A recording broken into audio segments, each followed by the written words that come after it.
Hello and welcome back. This is the Black and White Pod. I'm Dave. And I'm Matt. And this is episode 2, part 2. We're still talking Saga. Last week, we went through all the reasons why we think Saga is an important comic. Not just a great comic, an important comic. This week, we're going to talk about our top 5 moments from the first 54 issues. We both recently I did a reread of the first 54 issues. Matt read it for the first time. So it's kind of fresh. The comic is back. Everyone's excited. Issue 55 has been out for about a month. Issue 56 came out today, I think. The day we're recording is the day that this issue just came out. I'm excited about Saga. We want to talk about Saga. So we're going to go through our top 5 moments from the first 54 issues. I'm excited, man. I'm interested to see if we have any crossover, and I'm not sure.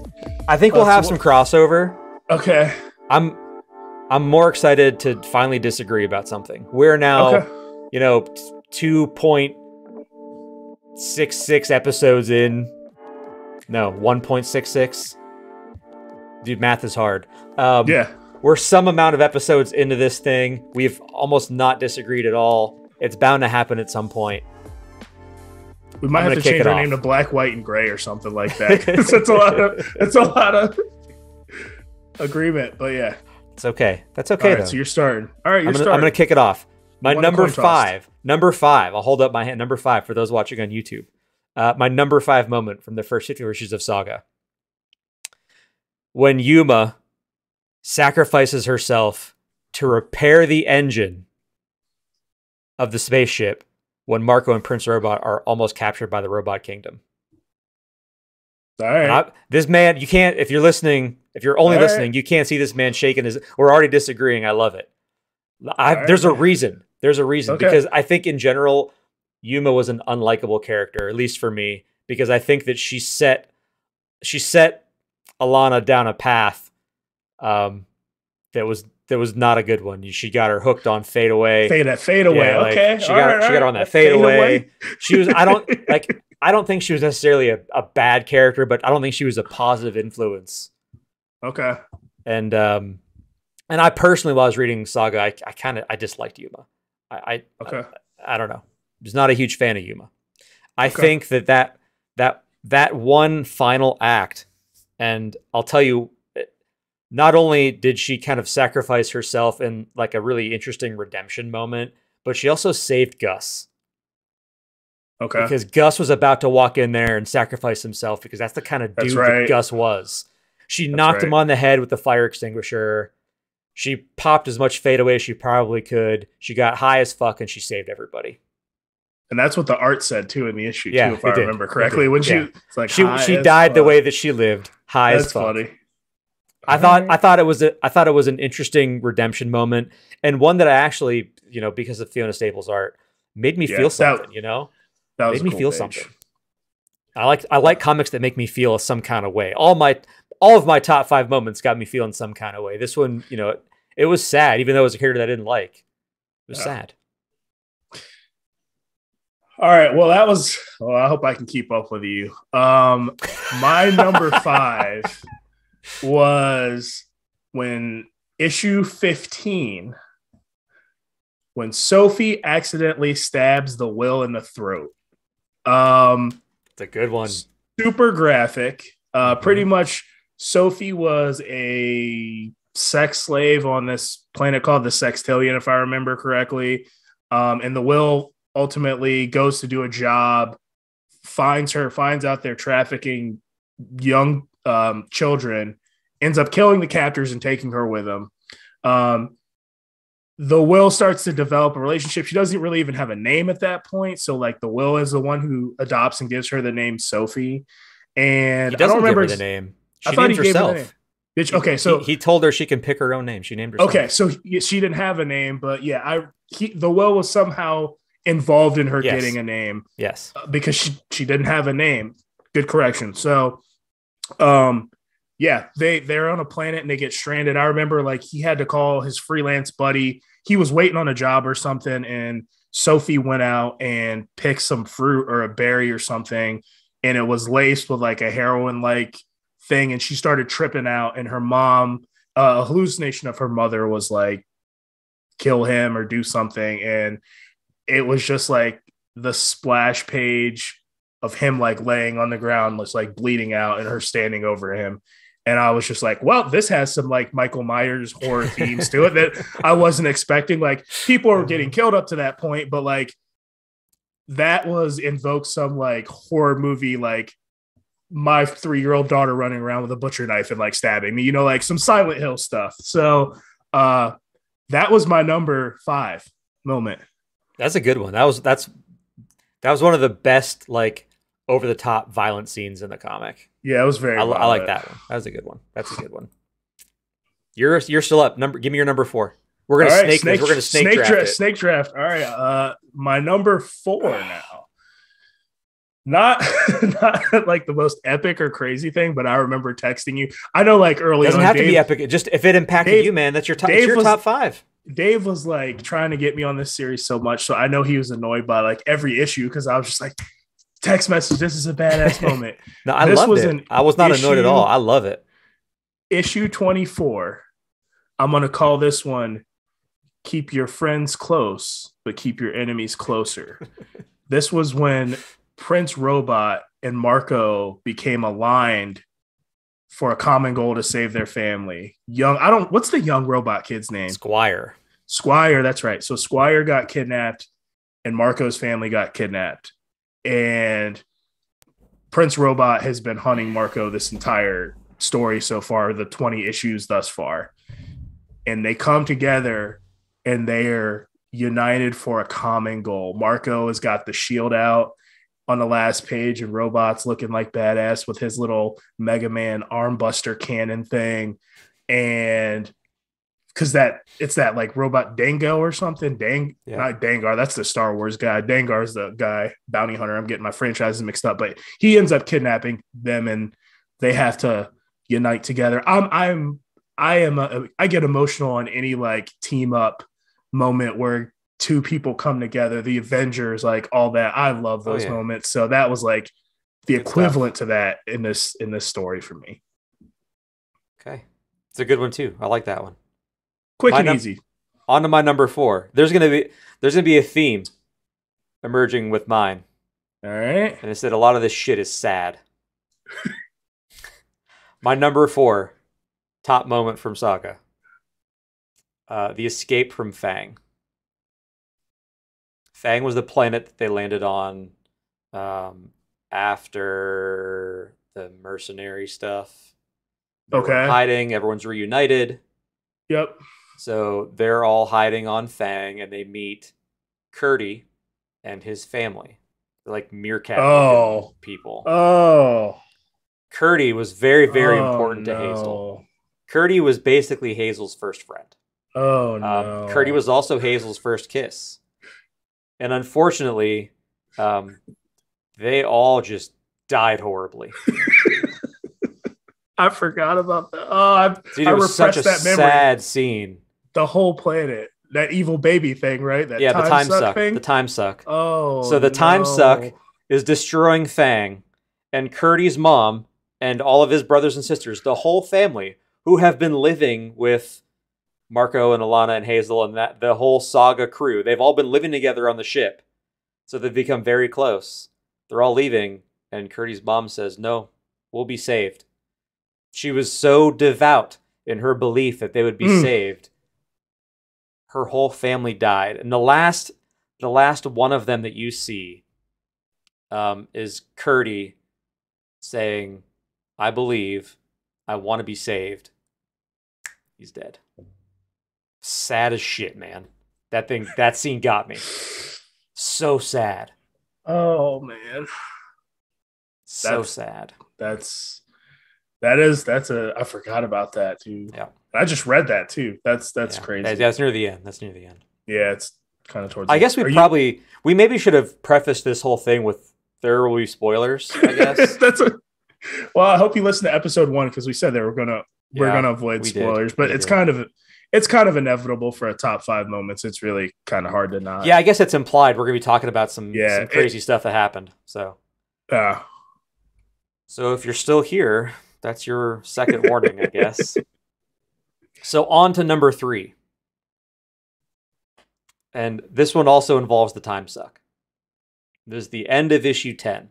This is the first time that the Will and Gwendolyn and Sophie have found Marco and Alana and their rocket ship.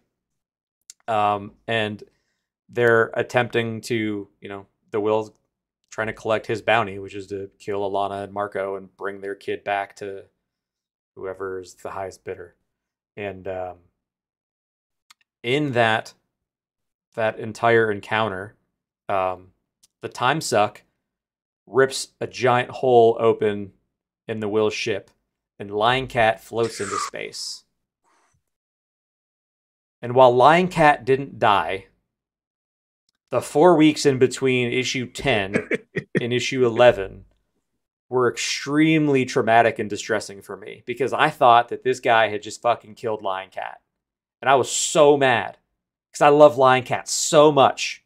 And again, this is my top 3 moment because it invoked such strong emotion in me so quickly. A damn cat who only says the word lying and does nothing else in the entire comic. After only 10 issues, I was so emotionally invested in Lion Cat, I could not bear the thought of Lion Cat dying. Messed me up, man. That's my number 1 honorable mention.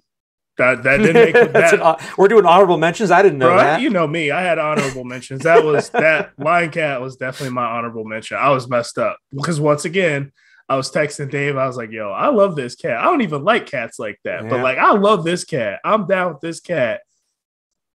Dave, what happened? What happened to the cat? That's what I texted him.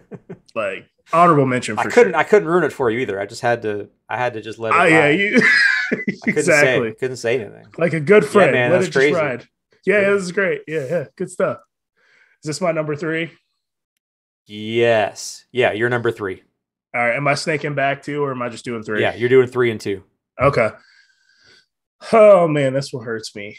My number 3 moment, and I don't know why I love this character so much, but my number 3 was the Stalk, man. I love that character. It was just done so matter-of-factly too.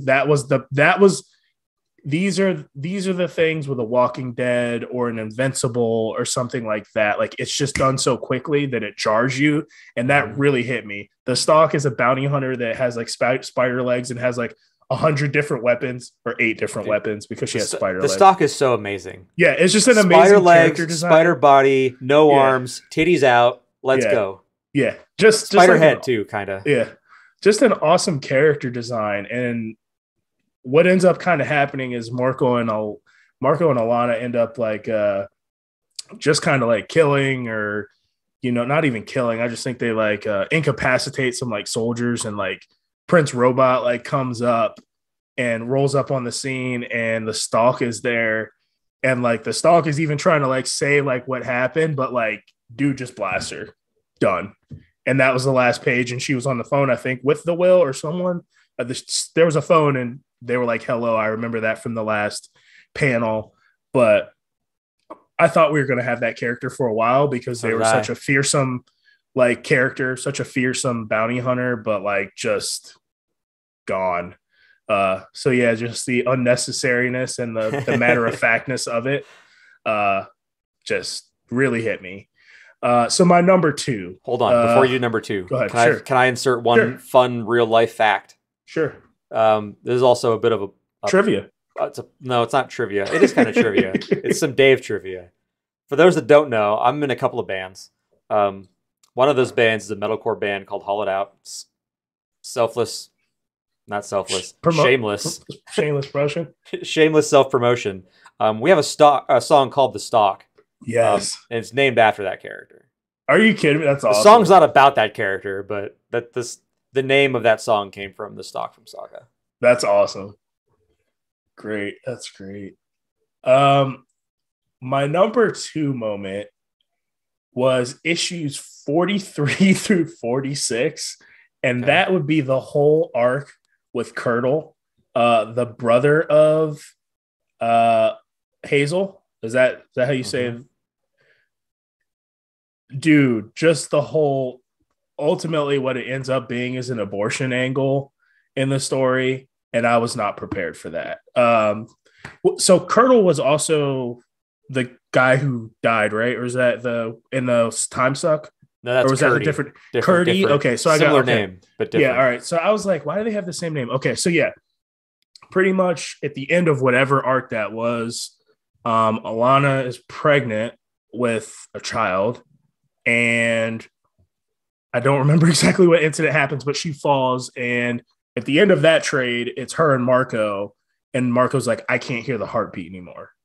So he has to go. They have to find a planet where, like some backwoods planet where Alana can get an abortion. And they go to this planet. Apparently, as Alana is carrying the child, though, she manifests powers, like some kind of pyrokinesis ability. And if you hold an unborn child in your stomach, that's like for the Revians, which are Marco's people, that is like a prestige or an honor, and it's the people are with you in this time of mourning. So she manifests powers that she didn't know that she was going to have, but ultimately she's dying at the same time too. So they got to go get an abortion, long story short. But during this time, there is this I guess it's a hallucination or whatever, of this brother for Hazel. And Hazel has like this whole arc for these 3 issues of like growing close with this brother. And as they're going through the procedure, this Colonel starts to fade and fade and fade. And it ultimately ends up with they're on the couch. Colonel is on Hazel's lap, and he just fades away. And that's how you knew it was done. And I was messed up, man. Like, I was messed up from that. Just seeing kids interact like that, like seeing just the interact. We have a lot of kids around the neighborhood, and just seeing kids interact, and like, yeah, my neighbor's kids, if his brother was gone, like how devastated he would be, Right. So that was a tough one for me. But yeah, that was my number 2. Okay. So my number 2, there's a little bit of an overlap here, sort of. But okay, you mentioned this involves Sophie. So my number 2 is actually the scene where the will saves Sophie from Sextillion, specifically when he crushes that dude's skull between his bare hands. Oh yeah, he did. Yeah, that was like there had been a lot of violence in the comic already at that point, even though that was within like the first 10 issues. I forget, I think it was like issue 8 or something, or 6. I don't remember.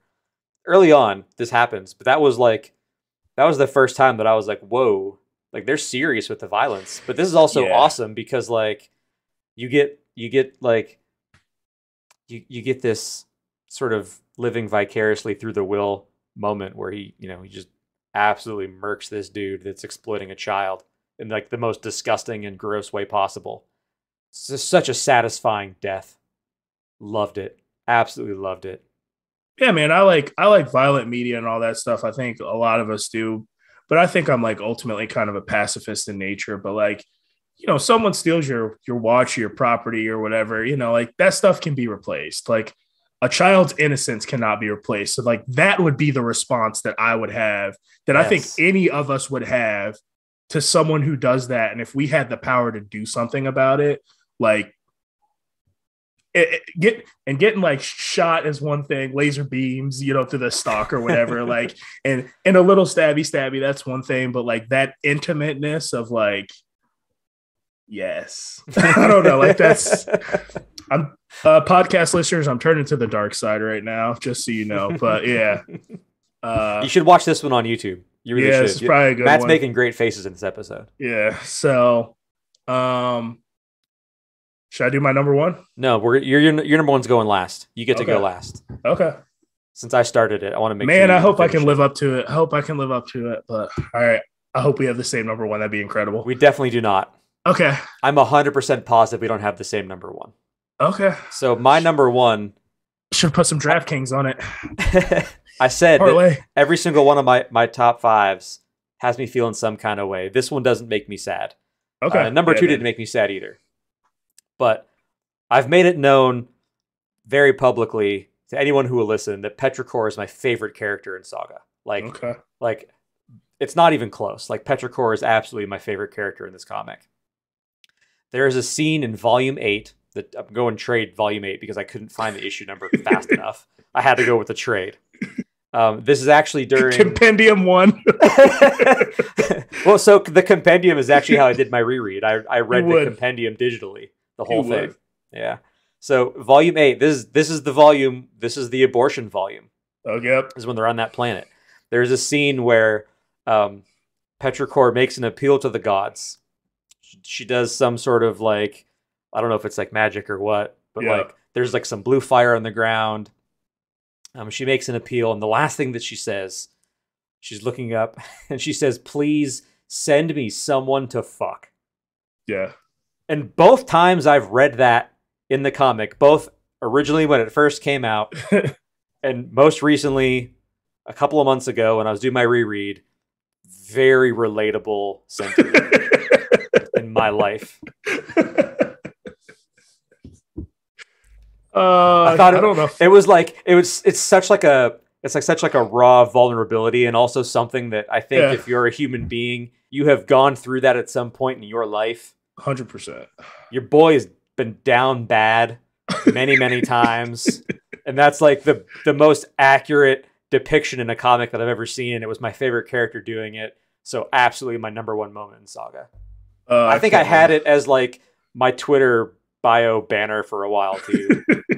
Absolutely just love it. It's such a great scene. That's great. It's a rare moment that isn't violent or like overly sexual. It's a subtle, it spoke to me. It's just my number one moment. That's awesome. Definitely can't top that story.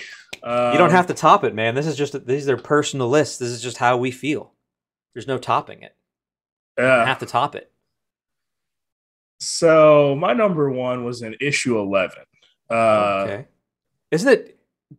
Go ahead. Guess it. I'll wait. Guess it. I don't want to guess it. I was going to say, isn't it interesting how many of our top fives happen in the first 12 issues? Yep. That was what I was going to say at the end. But sorry. Nope, you got it. You got it. I should have just kept my mouth shut. I should have followed my instincts and just not said anything. No, you got it. Like, you got it. And I think I was, when I was piecing this list together, like, I think that has a huge thing. Like, I think that has a huge factor because you got to get people quick. Like, you got to get people engaged and you got to get them in very quick. So first trade, 12 issues. Like, if you're kind of not on the hook by then, you're off. So these were,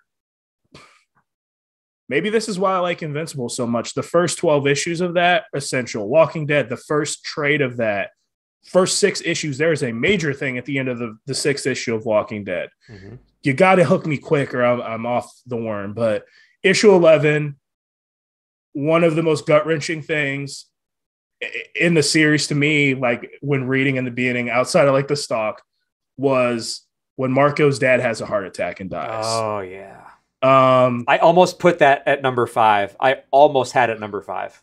That's probably my honorable mention. You want honorable mention? That's my honorable mention. That was the moment that series was real to me, like got real, because like at the end of the last trade, like it's him and his mother, and like they show up and they like confront Marco and Elena, and like I know that I've been in relationships as an African American where some people might not accept you until they kind of get to know you. And I can relate with, there was 2 people and one of them was like, let's give this guy a chance. And the other one was like, the mom was like very standoffish of Alana, but the father was more accepting. And long story short, they have this whole arc and they get to know each other. And it's just Alana and the dad, and they're getting to know each other and things are going well. And then Marco and the mom, they had to go get something and they came back, and like dude was like holding the ship together as they were trying to like leave or something. He like used his magical power and exerted himself. Oh yeah. And you knew that was the time suck, wasn't it? It was the time suck because they threw the golden helm or whatever in, and that gave them the extra energy, but like it was going generated so much power. He had to use his magical power to hold the whole thing together so it didn't break apart. And the one thing is, like, you knew BKV was very smart. He planted the seed and was like, this dude has like a limited amount of time left. He was already like, terminal. He was already like terminal, did not have a lot of time left. But yeah, he just matter of factly has a heart attack and passes away. And I think this hit me pretty hard because one of my friends, his father did have a heart attack, and I don't think we were there when it happened, but we were around and we found him. So I never knew that. Yeah. That's so very intense. Yes. So when I'm sorry you went through that. Yeah, man, it wasn't great. Just a great guy too. But going through that and seeing it in the comic page, it kind of like took me back to that moment of like how we all felt. Yeah. Like I went to counseling after that for like, I didn't need a lot of counseling, but I went to counseling. And one of the things they said is like, normal. That is like you all, what the experience you just saw, they're like, this is going to sound funny, but it's like, you guys all saw each other naked. Like, that's pretty much what that it was. Because like, you've all seen each other like at one of the lowest points of your life. And I was like, that's a silly example, but it's true. Like, that's as raw as it can get is something like that. Right. Mm-hmm. So, yeah, dude, RIP Bar. Bar was a great dude, man. And that's it. That's my last one. That's a good one, man. Yeah. You topped me. Damn. No, I know. I said there was no topping, but boy, I think you just topped me. Yeah, that was raw. I like it.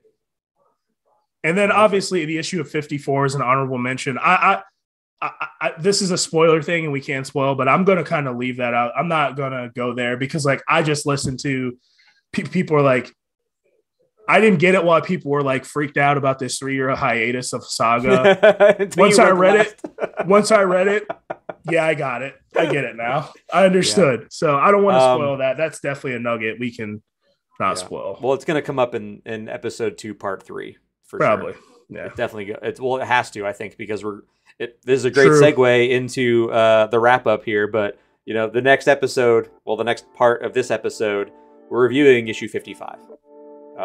This was super fun. I'm glad we did this. Top 5s are great, man. Yeah, this was great to kind of, and there's so many more great moments that we didn't even talk about. Like, this is just 10 moments out of 54 issues of absolute insanity.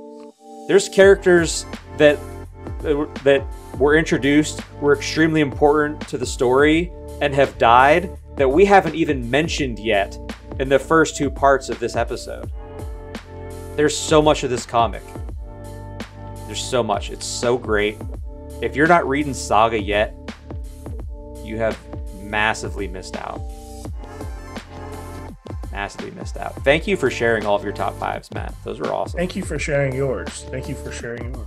I like that. I see in the first episode, you learned something about me, about my origin story with paper comics, and I just learned something about you too. This is great. This man's been my best friend for like, I don't know, 15 years or something. Maybe longer. We're still learning things about each other because we decided to do a podcast together. And that's the beauty of it. That's the beauty of it. That's also the curse because now it's on record.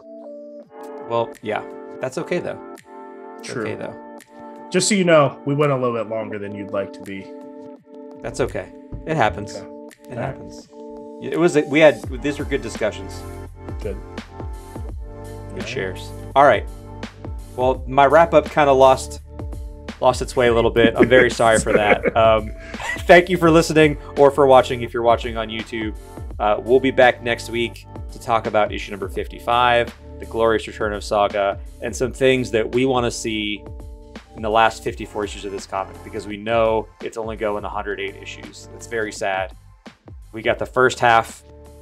We're starting the second half. Excited to see where it goes.